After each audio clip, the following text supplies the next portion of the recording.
ये है talks news network और आप देख रहे हैं पॉलिटॉक्स, राजनीति का कच्चा चिट्ठा।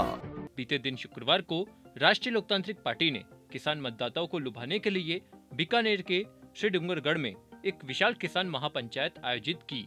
इस किसान महापंचायत को पार्टी प्रमुख व नागौर सांसद हनुमान बेनीवाल ने संबोधित कर कांग्रेस और बीजेपी पर जमकर निशाना साधा है।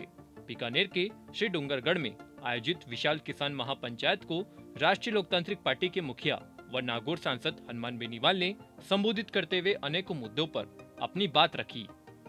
सांसद बेनीवाल ने जहां कांग्रेस और भाजपा को जमकर कोसा, वहीं कांग्रेस राज में पेपर आउट भ्रष्टाचार से जुड़े कई मुद्दों पर खुलकर अपनी बात रखी। सांसद बेनीवाल ने बीते 4 वर्षों में प्रदेश के विभिन्न जिलों में 19,422 किसानों की जमीन कुर्क होने का हवाला देते हुए किसानों की संपूर्ण कर्ज माफी की मांग उठाते हुए कहा कि राजस्थान में आरएलपी ही विपक्ष की भूमिका निभा रही है और सड़क से लेकर विधानसभा और सदन तक प्रदेश के तमाम मुद्दों को प्रभावी रूप से हमने उठाया है। भाजपा 4.5 सालों में धरातल से गायब रही और अभी उनके पास नेतृत्व भी किसी का प्रदेश में नहीं है। सांसद बेनीवाल ने कहा, राजस्थान लोक सेवा आयोग सहित राज्य की विभिन्न एजेंसियां भर्ती परीक्षाओं को पारदर्शी रूप से करवाने में नाकाम नजर आ रही है। प्रदेश में हर एक भर्ती का पेपर आउट होने के कारण युवाओं को निराश होना पड़ रहा है। सांसद बेनीवाल ने कहा, राजस्थान में शिक्षक भर्ती परीक्षा में अवैध लेन देन को लेकर अब ईडी की एंट्री हुई है, जो बहुत पहले हो जानी चाहिए थी, लेकिन केंद्र में बैठी भाजपा सरकार ने चुनावी समय को देखते हुए अब ईडी को भेजा है। ईडी को भर्ती परीक्षाओं में हुए भारी अवैध लेन देन को देखते हुए एफआईआर दर्ज करके राजस्थान लोक सेवा आयोग के चेयरमैन को गिरफ्तार करना चाहिए। इसके साथ ही नेताओं और अफसरों के नाम ईडी को सार्वजनिक करने की जरूरत है। वहीं हनुमान बेनीवाल ने आगे कहा कि मुख्यमंत्री गहलोत संजीवनी मामले को लेकर लगातार एक केंद्रीय मंत्री पर आरोप लगा रहे हैं। अगर सरकार के पास इस मामले में कोई भी सबूत है तो बयानबाजी करने के स्थान पर कार्रवाई करनी चाहिए, अन्यथा ऐसी बातों को हर रोज व्यक्त करने का क्या औचित्य है। वहीं बेनीवाल ने गहलोत सरकार पर हमला करते हुए आगे कहा कि एंटी करप्शन ब्यूरो जो बना रखा है, ये सही बात है, उसका नाम है भ्रष्टाचार निरोधक ब्यूरो, मतलब भ्रष्टाचार रोकने का ब्यूरो। लेकिन उसमें आप देखोगे ना तो 80% उन लोगों की नियुक्ति होती है जो भ्रष्टाचार करके धाप जाते हैं पूरा, और उसको पचाने के लिए वो लास्ट में जाते हैं एसीबी में। मैं कई लोगों को कहता हूं, आप कहां जाना चाहते हो?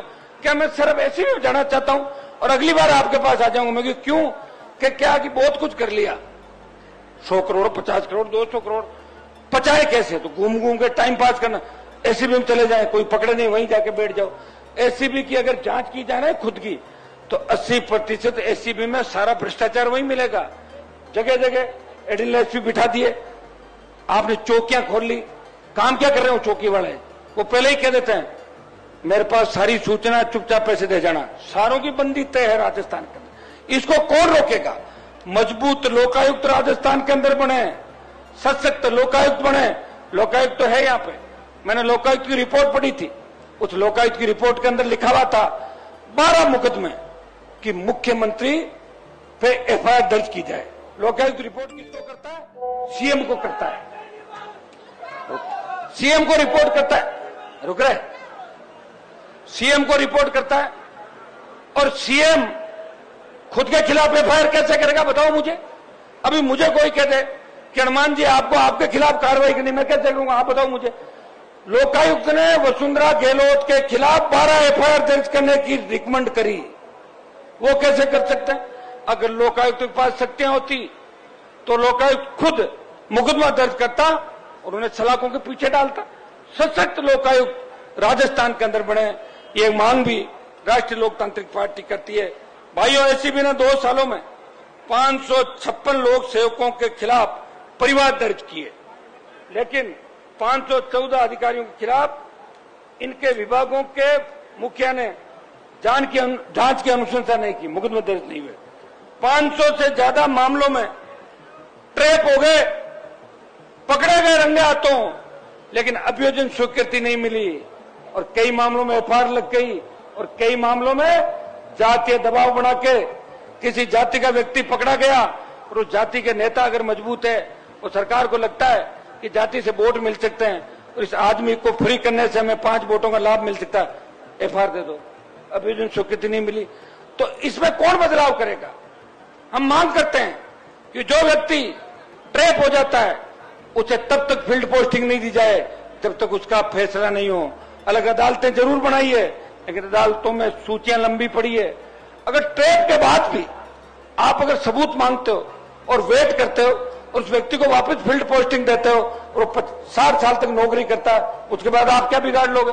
2 साल से ज्यादा सजा नहीं है आपकी, इससे लगेगा अकेला जीवन निकल जाएगा उसका।